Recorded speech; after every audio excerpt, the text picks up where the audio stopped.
तर राज्यात पुढील 2 दिवस उष्णतेच्या लाटेचा अंदाज वर्तवण्यात आलाय। विदर्भ आणि मराठवाड्यातल्या काही जिल्ह्यांमध्ये उष्णतेचा येलो अलर्ट जो आहे तो जारी झालाय। सोबतच कोकण आणि पश्चिम महाराष्ट्रातल्या काही भागात तापमान उष्ण आणि दमट राहू शकतं। तर मुंबई उपनगर आणि ठाण्यातल्या काही भागात तापमान 40 पर्यंत जाण्याचा अंदाज मुंबई प्रादेशिक हवामान केंद्राकडून वर्तवण्यात आलाय।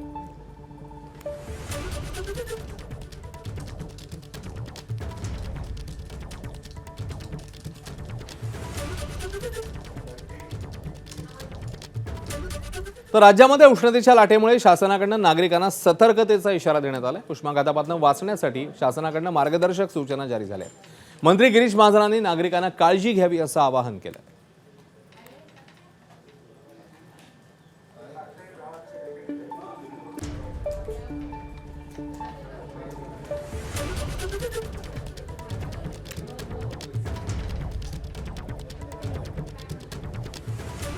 तर उन्हापासून संरक्षण करण्यासाठी कोणत्या मार्गदर्शक सूचना देण्यात आल्या ते बघूया।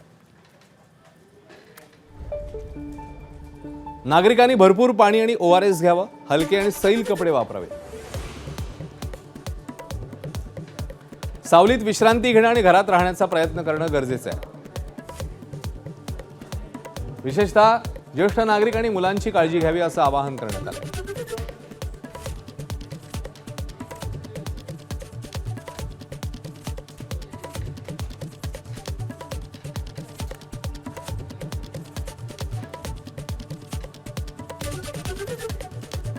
अकोल्यामध्ये 2 दिवसांपासून तापमानाचा पारा 44 अंशांच्या पार गेलाय। 44.2 अंश सेल्सिअस इतक्या तापमानाची अकोल्यामध्ये नोंद झाली आहे।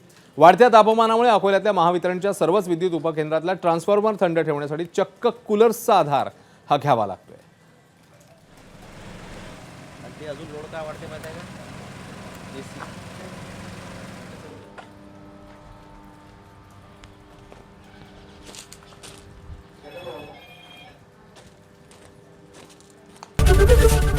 एबीपी माझा, उघडा डोळे बघा नीट।